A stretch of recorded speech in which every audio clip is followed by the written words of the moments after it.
Hello, everyone. Welcome to day 2 of Learning DITA Live 2018. My name is Sarah O'Keefe. I'll be moderating the sessions this morning. I am delighted to have you here or have you back, as the case may be. We're going to kick off this morning with Stephen Higgs from Synchrosoft, which is perhaps better known as the makers of Oxygen, who is going to talk about how to improve the quality of your DITA documentation. Before we go there, just a couple of quick things. There we have the overview. So we are now in day 2. We've got 2 more days to go, and we are just delighted at all the people that have been here and all the great questions and comments that you've been dropping in. So thank you. Learning DITA, the site, is brought to you by Scriptorium, which is my company. We are the content strategy experts based out of North Carolina in the USA, and specialize in doing content strategy, XML, and DITA work. And we've been at it for, not DITA, mind you, but we've been at it as doing content strategy and content stuff since 1997. LearningDITA.com would not be possible without our sponsors. They have helped us, contributed content, contributed funding, and made it possible for that site and this event to exist. So many thanks to them. Couple of quick housekeeping notes. First, and maybe most importantly, we are recording this session, so there will be a recording available after the event. Attendees, you are all muted during the webcast, so if you have questions, and I know you do, type them in the question chat module, and we will take those after Stephen gets done with his initial presentation. We also have a couple of links and resources for you, and I will post those into the chat as we get farther into the sessions. The roadmap for today, we have Stephen at 10. We've got some stuff on localization from Bill at 11, and then we've got Alan with managing DITA projects in the real world, and a case study at 2 from the AJCC, the American Joint Committee on Cancer, on improving cancer diagnostics. So I hope you'll be able to join us for some or all of those, preferably all of. And with that, I think I'm ready to throw it over to Stephen. Stephen, are you there? I'm here. Oh, excellent. So welcome. And I know you have some interesting stuff to tell us about how you can improve the quality of DITA documentation. So take it away. Okay, hello. My name is Stephen Higgs. I work for Synchrosoft, and as Sarah said, it's the company that makes the Oxygen XML suite of products.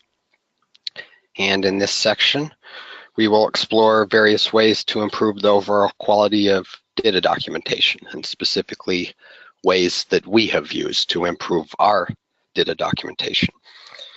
So, since I do work for the company who makes Oxygen, I will be using our products through the presentation, but many of the things I'll be discussing can be done in other XML editors, or in the very least, maybe it will give you some inspiration. Some of the methods I'll discuss are quite simple, while others are more advanced, but if you see a particular method that you aren't already using and you decide to implement it, I will provide some links to various resources that might help you get started. So what's on the agenda? As I said, we'll explore some ways to improve the quality of your DITA documentation. And most of these are things that I actually use on a regular basis. The other few are designed for people who are getting started with DITA or XML. And so while I may not have a need to use them anymore, I certainly did use them when I first started getting familiar with DITA. So I will start with what seems to be really obvious, and that's spelling and grammar tools. But it's very important, and sometimes we take this for granted. So most DITA editors have a built-in spell checker and automatic ways to correct spelling errors, and even ways to add words to built-in dictionary. Some may even have a built-in grammar tool. And if you don't already have access to such a tool, there are some commercial tools out there and even some free ones. So Acrolinks and HyperSTE are some commercial tools, and I'm certainly not endorsing one over another. I use an Acrolinks plugin, but it's simply because it was already available for our team and we already had it running on an internal server when I started working here. So just to show you what the plugin does, it contributes some toolbar actions, and you have various configuration options. And I can check the current document, and if it finds some issues, I can step through. So this should have been its, so I can replace that. This should have been, this is a subject verb agreement problem. Should have been organization has, not have. Saying that we should capitalize the beginning of the sentence. And it doesn't like my word, and in this case I could add it to the dictionary.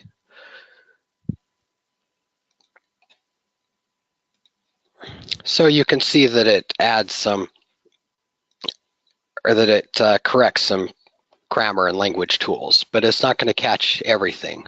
For example, if I was to change effects to effects, which is obviously wrong, it's not going to report that as an error. And for example, we have some things that are in our interface. If I accidentally just type frame instead of framework, of course it's not going to pick that up. So this is why it's very important to have others proofread our work. And sometimes as writers we take this for granted, but it's a fact that even when we are meticulously proofreading content, our brain doesn't process every single word or letter. And we know what we meant to write, our brain knows what we meant to write, so sometimes it skips over the errors, while other people proofreading our work may notice them. Again, that seems obvious, but so back to our language tools. There's probably a lot of other commercial and free tools out there. Here's at least one free tool. And it's a plugin on a public GitHub project. And I think he has some screenshots here. So it's similar to Acrolinks. It identifies some problems and has contextual menu options for correcting them. I personally haven't used this tool, but some of my colleagues have, and it worked for them. So I'll continue to keep adding resources to this list. And next, let's talk about integrating a style guide. So prior to me being hired at Synchrosoft, our user manual was comprised of hundreds of topics that were contributed by various different developers. And of course, all of them have their own way of thinking, their own writing styles. Some of them are more skilled than others at writing or writing in English. Needless to say, we had some consistency issues. And as I started proofreading existing content, correcting grammar, language problems, etc., I constantly found myself coming up with writing rules on the fly. And let's face it, many rules are just a matter of style preference. Even a lot of grammar rules have multiple ways to handle them, where one isn't necessarily more correct than another. It's just a matter of which choice you prefer. So in those instances, I think it's most important to always be consistent. So at some point, I stopped and decided that before I continue, I need to come up with a set of rules, not just for me, but for anyone else who is going to contribute content. So this is how I started. I had just one very large document of rules, and I had grammar rules and style rules for our user guide, style rules for our website. I even had a section for writing tips and suggestions for occasional contributors. And I kept adding more and more rules to this, and you can see it became a very large document. So now I had my set of rules.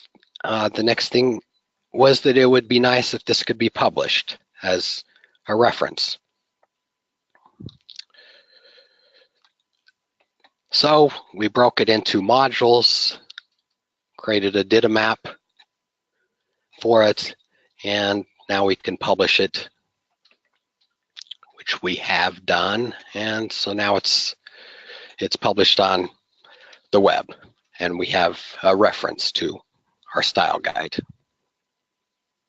So the next thing is, it would be nice if we could integrate that reference to the style guide into our editor.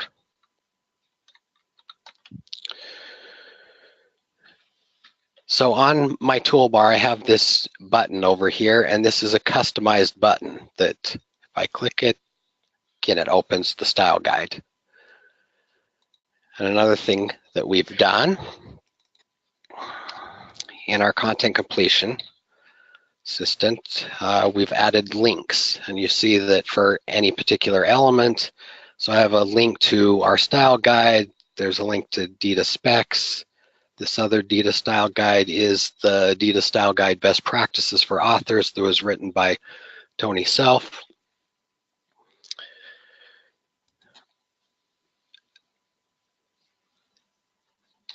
And there's also a blog, another resource for you that will help.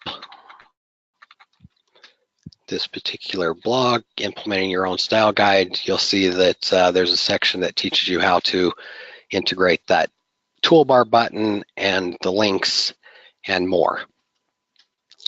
So now I have my set of rules, I have it published, and I even have a way to easily access a reference to those rules in the interface. So now let's look at ways to impose some of those rules, not just for me, but for the whole team. So the question becomes how to impose rules that aren't covered in my spelling or grammar tool. And an answer is through Schematron rules. What do? They offer warnings when a rule is violated. So let me show you some examples. This was perfect timing because I actually had some documents that were recently contributed by developers, and you see that I have some errors here. And these red squiggly lines and yellow lines indicate that I have a Schematron warning, and it's listed down here at the bottom of my editor. So this first one says that the topic ID must be equal to the file name. This is a rule we've chosen. We want, in all cases, we want the topic ID to be the same as the file name. This next one says that I should not use this particular element. I've gone to great lengths to analyze our various outputs. We have 5 or 6 different output formats, and we've analyzed how each DITA element is rendered in each of those outputs, and in some of the outputs, certain elements just don't look good, or we haven't had a chance to configure how they will be rendered. So in some cases, I restrict the elements so that we're only using an element that we have configured properly. This next one says that code blocks should not exceed 90 characters. And again, this is because in some output formats, if it's too wide, it bleeds off the page. And I want to show you the actual Schematron file. And here is the actual rule for the one where I'm restricting certain elements. And most of the rules are really not that complicated, and they usually just use a few elements. So if looking at this code intimidates you, it's really not as difficult as you think to learn. Or if you happen to have a colleague like I do who is already quite familiar with Schematron or even XML code, you can ask them to help you with the rules. But you can see it's pretty simple. in this structure. It gets more complicated as we go, but here's another resource that will help you get started.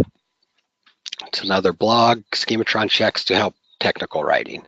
And in this case, they show some specific examples, help you get started.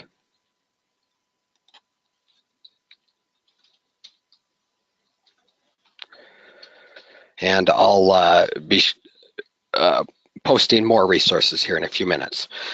So now we have rules, we have a published reference, and we've even added warnings to impose some of the rules. So now the question becomes, how do we help the author solve the problems that are found in these Schematron checks? And in this case, the answer is Schematron QuickFixes. What do? They offer automatic proposals for the author to solve problems found when a rule is violated. So again, I'll show you examples.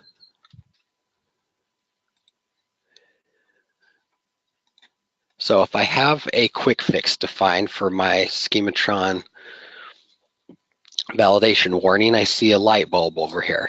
And of course, this is an implementation for Oxygen specific. And it's my understanding that some other XML editors have something similar built in, but the implementation of Schematron QuickFixes is kind of an Oxygen specific thing, at least our implementation.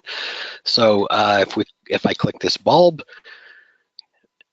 it's saying that the topic ID must be equal to the file name, and it'll automatically solve that for me.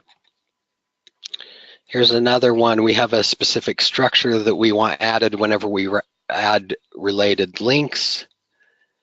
And using this one, we'll add that structure.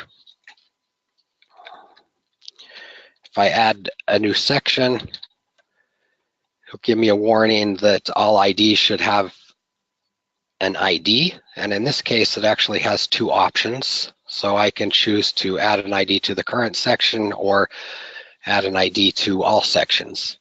And again, this is defined in the Schematron. I'll show you that specific rule. So here's the rule where IDs are added to the section. And here's the rule. Here's the quick fix. So the first option was adding an ID to the current section. And here's the second option for adding the ID for all sections. And I'll give you some more resources to help you with quick fixes. So there's this public project on GitHub, and it has links to the SQF specs and also a bunch of samples that will help you get started. And also, if you go to our videos page and type SQF, you'll see that we have some videos, webinars, presentations. So again, it's not as difficult as it looks. So if you're motivated, you should definitely be able to learn such things. But if that still seems something that is a little too daunting, or perhaps you don't have the time, there's another public GitHub project, and this will help you create some basic rules. It's called the Dynamic Information Model project. And in this case, you'll see that it has a lot of information here, but I'll show you how it works. So this project contributes a framework, and I'm going to go to a specific section in our style guide. This is for DITA structure rules, and this framework contributes a couple toolbar buttons, and it also has an inline action here for adding new rules. So for example, there, and you see there's about a dozen built-in rules that you can add. So for example, this is going to issue a warning if a specific word appears inside a specified element. This is going to issue a warning if an element is ended with a specified fragment or character. This will issue a warning if an attribute appears in an element. So this is a way to restrict certain attributes. I'm going to add this one to show you. Basically, this is saying that an element is required inside the parent element. And in this case, I'll say the figure element, the DITA fig element needs to have a title. And for the message, I'll say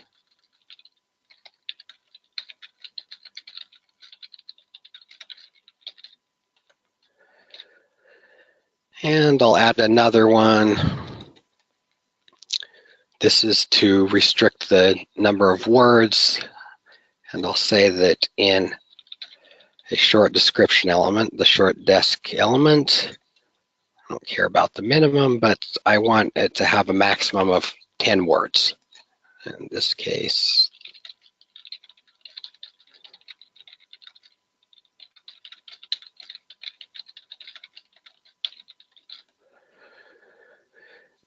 now all I need to do is save the file. And if I open the Schematron, you'll see that there's no rule, but I'm going to run a quick transformation. And you'll see that my two rules were added in my Schematron file. Now to see it in action, here's back in my user guide project. Here's a fig element that has a title, so I'm going to delete it.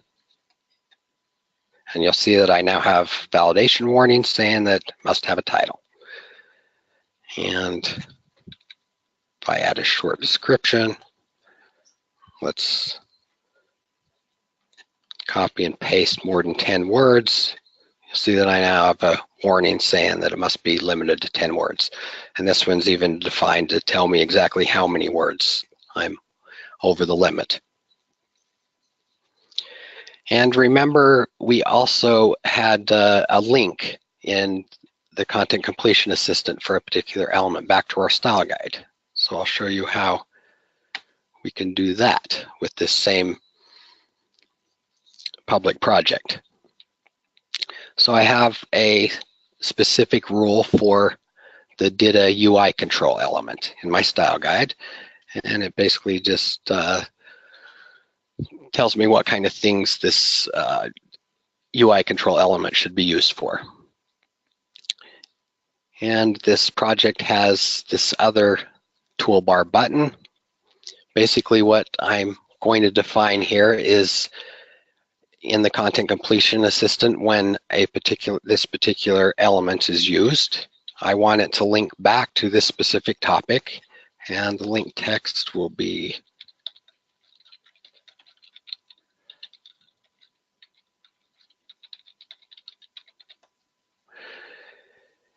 and again, I just save it and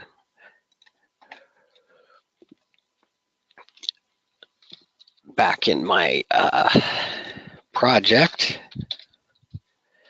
Let me show you this in real time. So I'll narrow my editor here. Now if I pull up the UI control and click that link, see it opens that specific topic in my style guide. So this project is just a very helpful way of adding some simple rules and links and whatnot. And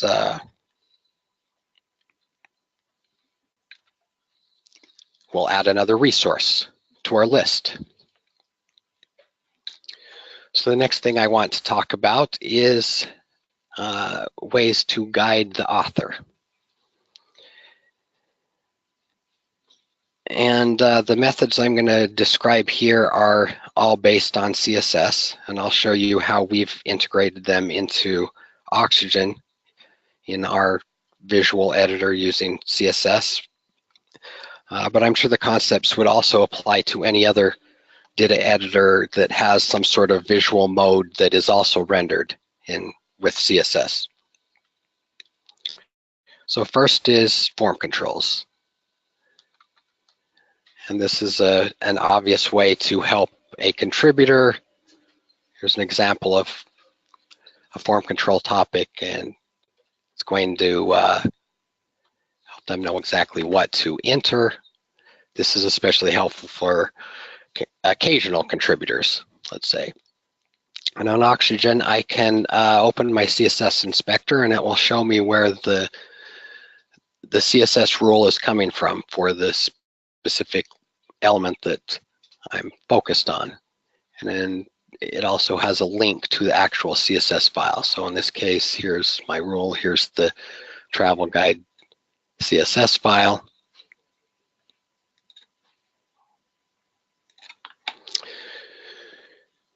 Next, let's talk about applying styles in the DITA editor.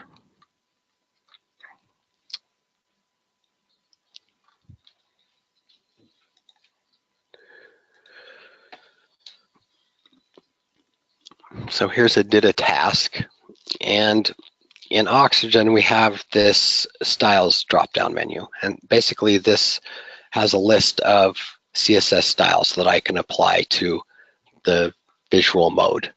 The first half is the primary CSS file. I can select one of them. The bottom half is alternate styles that are applied as layers. And I can select multiple alternate styles.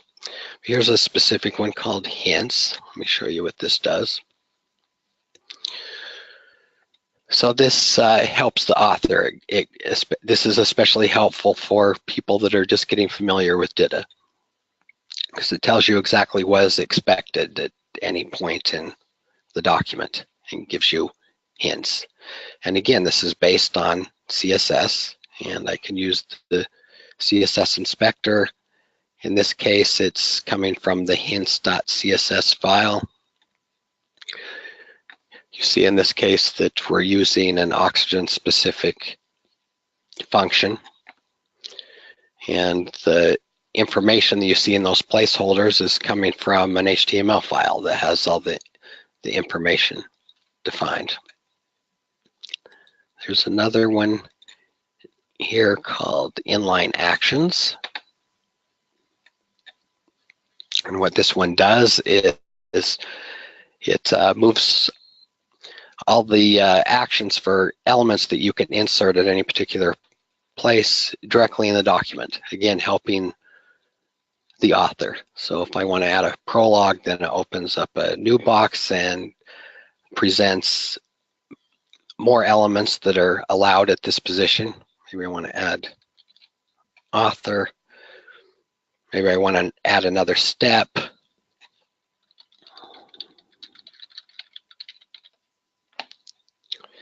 And again, I can see that in the CSS inspector, this is coming from an actions.css file. Again, everything is defined there. So if you're familiar with CSS, this sort of implementation to help authors, to guide the authors, is fairly easy to do. And of course, if you happen to be using Oxygen, you can use the built-in CSS files to gain inspiration. So the other thing is placeholders and hints in new document templates.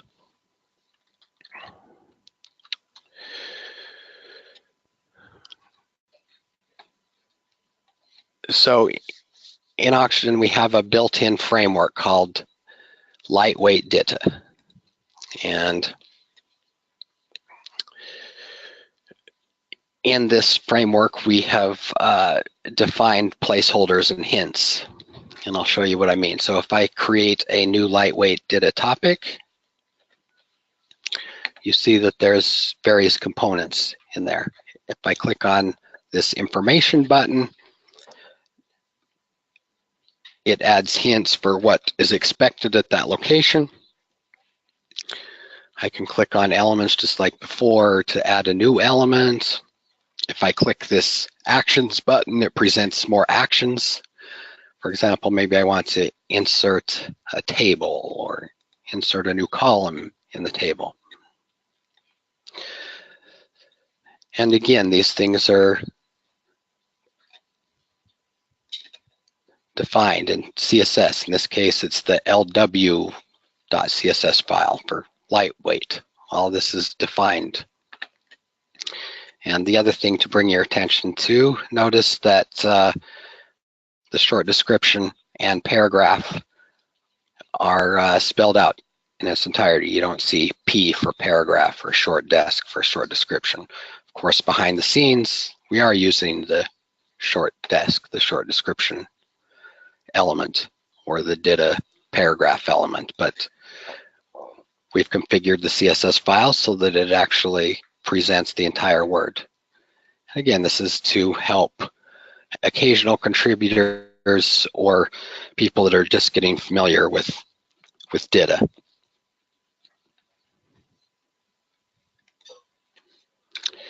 And in this case, there's also some more resources to help you.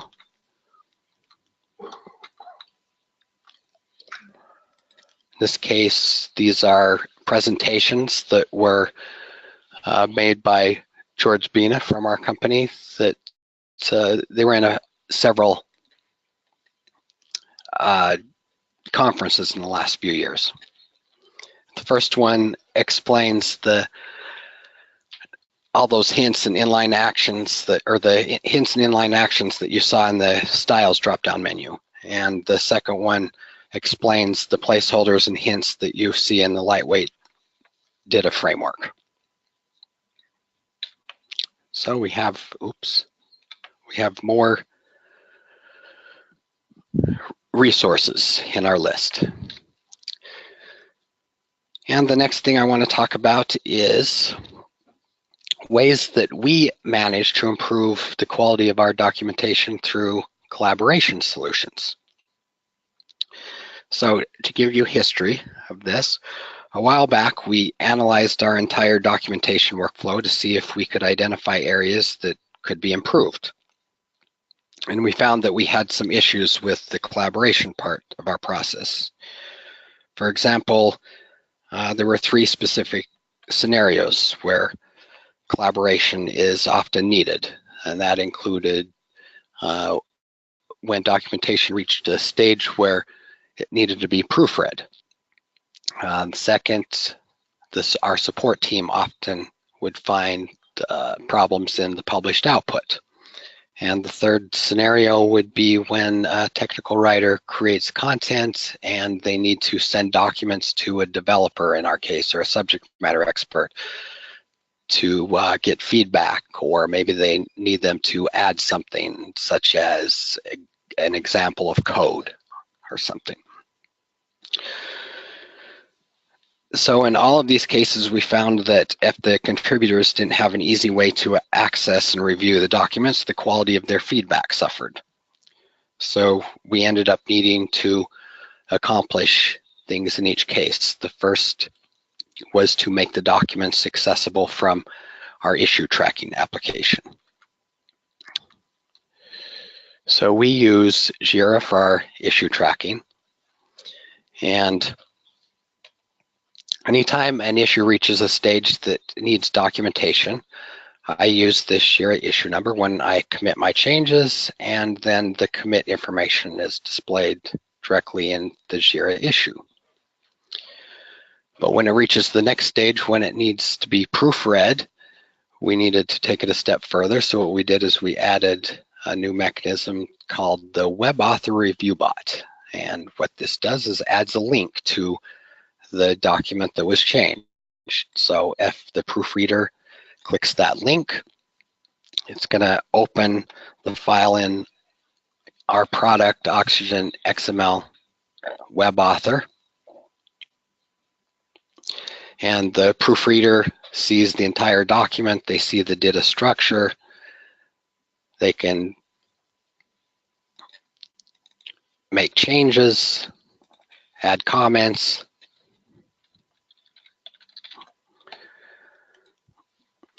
And all they need to do when they're done is commit the changes, and then I can integrate those changes back into my project.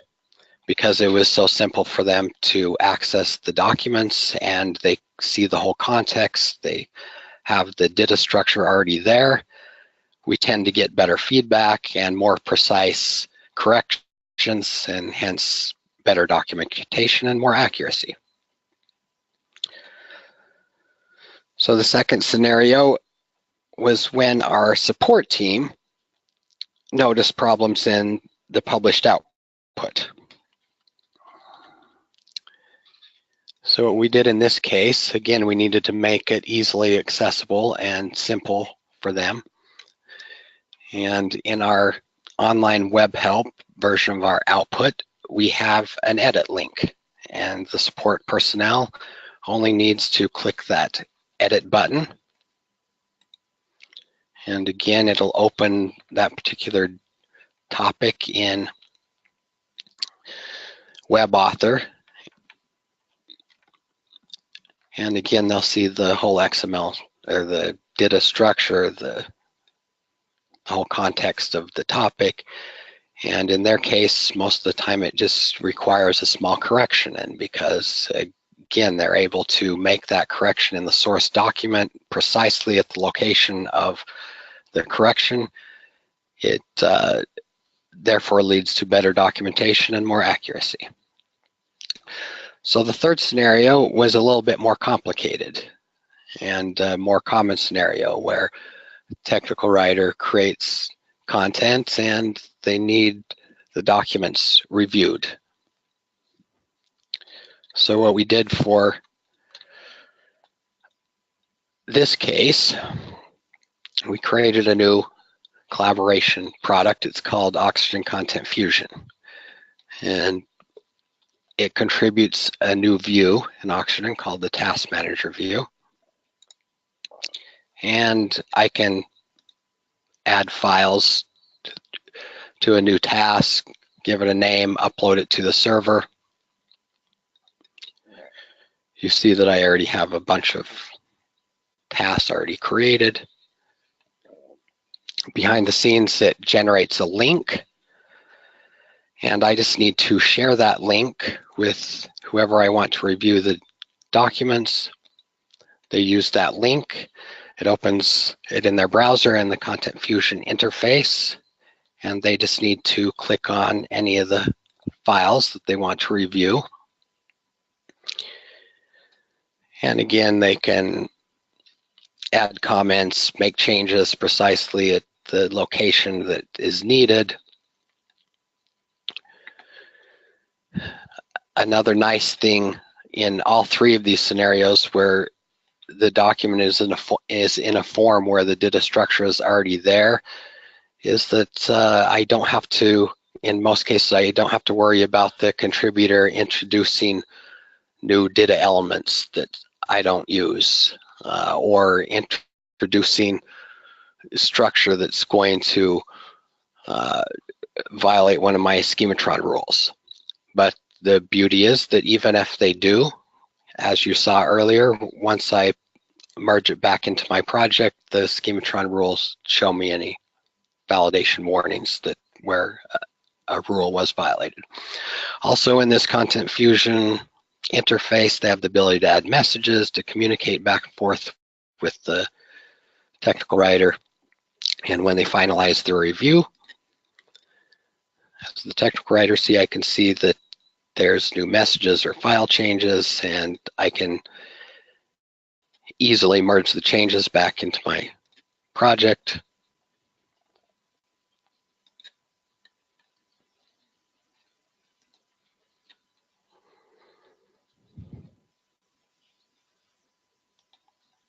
So in all of these cases, since it's very easy for the contributors to access the documents simply from a browser, and they have very simple ways to review and make corrections, we tend to get better feedback and therefore higher quality of documentation.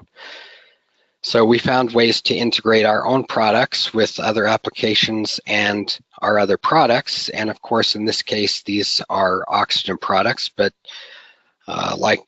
Like I said before, even if you aren't using Oxygen, maybe you can find inspiration from what we did. There's also a resource for this. There was a recent webinar that I did that goes into much more detail about various collaboration tools and processes of improving the whole documentation process. So again, we have a list of resources that will hopefully help you. I've showed you various ways that various implementations that we use to improve our documentation, and hopefully it gave you some ideas and inspiration, and hopefully some of these resources will help you get started if you decide to implement any of these things that I've discussed. And with that, thank you for attending this session. I actually ended a few minutes early, so I'll send it back to Sarah. Thank you, Stephen. And you've clearly sparked a bunch of interest because I have a, in fact, large number of questions that I wanted to see if you could field for us. So, to start off, there's a question here, and this came early. How does Schematron differ from a DTD file or XSD? So can you explain the distinction that you make between Schematron versus, you know, the DTD that drives DITA or other things? Well, Schematron is a form of a schema, so it's very similar. But the Schematron, if I understand it correctly, is more geared towards issuing warnings and defining things in your components. Right.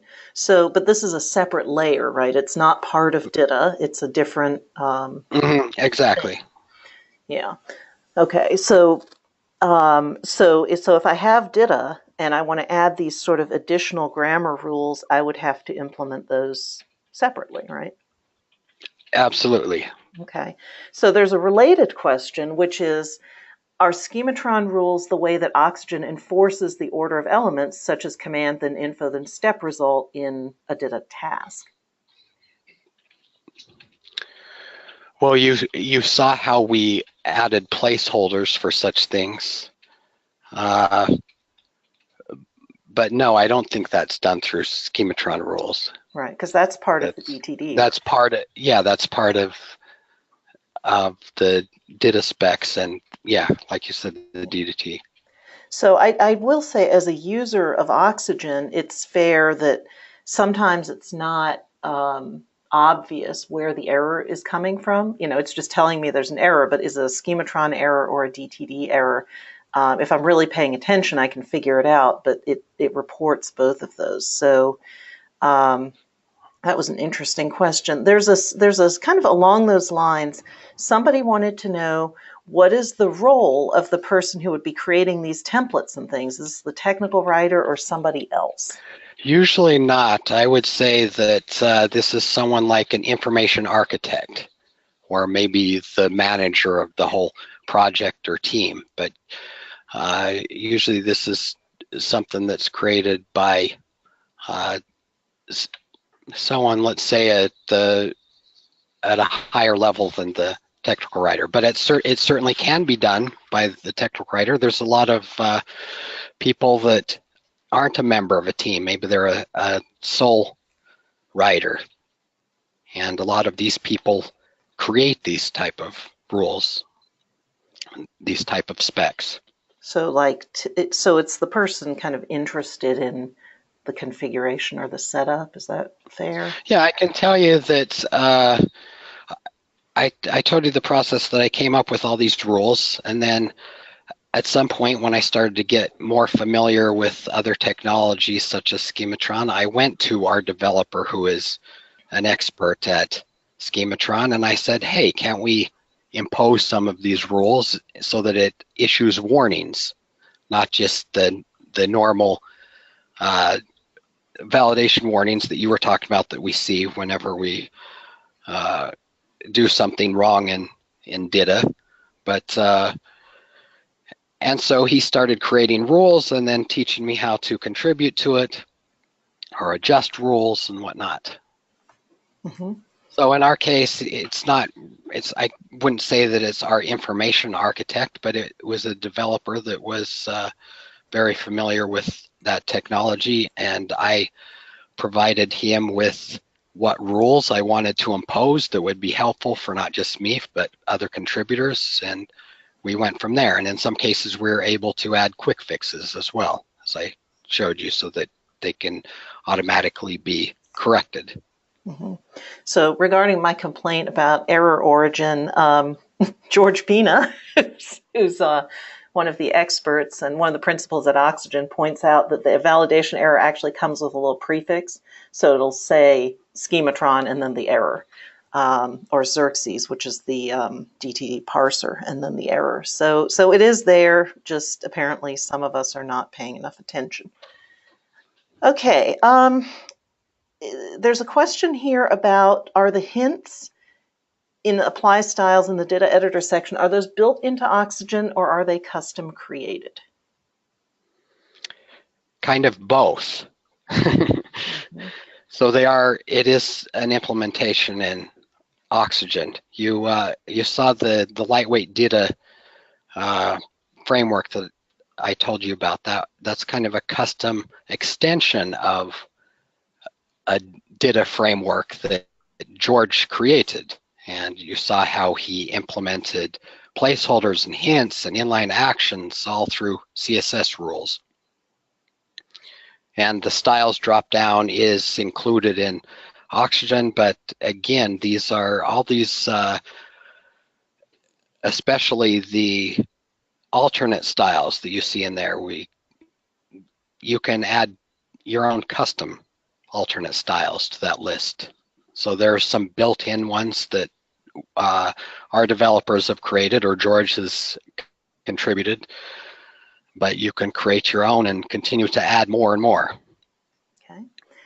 I have a couple of questions around what I would describe more as process rather than technology. And the first one is, have you had challenges around getting the support team and the developers to edit documents or to learn a new tool or process? That's why we came up with, when we were analyzing our whole process, these were the challenges that we faced, right? I'm sure most documentation teams face these challenges when they contribute with developers or very technical people. Especially in our case, our developers are very busy, and proofreading or reviewing documents is a very small part of their job.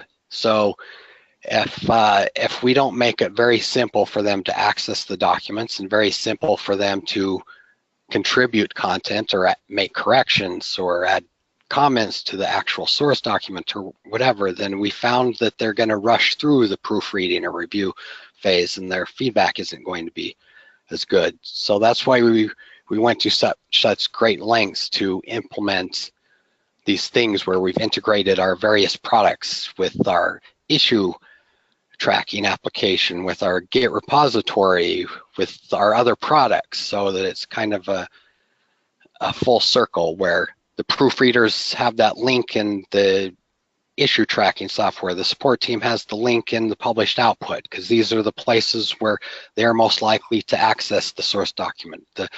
And we have our new collaboration tool, so the developers only have to use a link that I send them, and they have a very simple online editing tool to make changes or add comments. And so I've seen a huge change since we've implemented these things and the quality of the feedback that I get. There's a similar question kind of coming from the other side of the fence, which is, Is it possible to configure Oxygen to force, parentheses, the unmotivated, end parentheses, technical writers to fix all the errors? For example, by not saving changes to the file unless all the errors are fixed first. That's interesting. That's what I thought. Maybe maybe George can add a comment to that, because I'm not sure if that's possible. But that would be interesting. I do remember that there were some early, not Oxygen, I'm sorry, there were some early XML tools that did just this, that basically said if your file is not valid, you cannot save. We eventually gave up on those because it led to trouble. I mean, big trouble, major trouble, because it made the writers really, really cranky.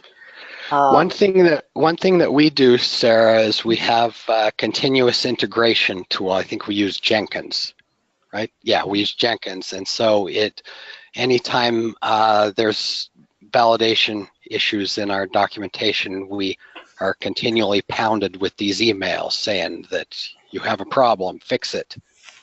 So it doesn't, I guess it doesn't necessarily force us to fix them before we save a document, but in many of these cases, it won't let us produce the output. It'll fail at that stage, the publishing stage, if we don't fix them.